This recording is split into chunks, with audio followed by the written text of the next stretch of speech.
విశ్వామిత్రుడితో కలిసి అడవిలో ప్రయాణిస్తున్న రాముడు మరియు లక్ష్మణుడు. కొంతసేపటి తర్వాత వాళ్ళు ఒక విచిత్రమైన అడవికి చేరుకున్నారు. ఆ అడవిలో పక్షుల శబ్దం లేదు, జంతువులు లేవు, గాలి కూడా భయంతో నిశ్శబ్దంగా మారిపోయింది.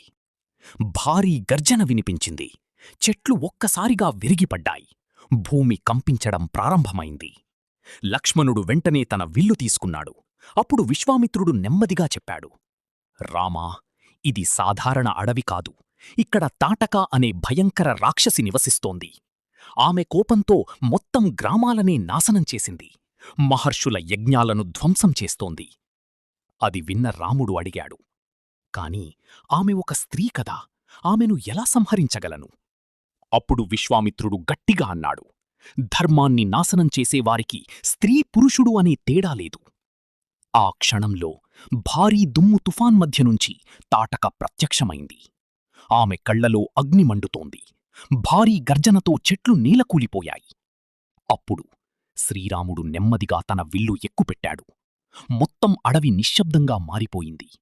ఒకే ఒక్క బాణం మెరుపులా దూసుకెళ్లి తాటక గుండెల్ని ఛేదించింది. ఆ రోజునుంచి ప్రపంచం రాముడు సాధారణ యువరాజు కాదని గ్రహించింది.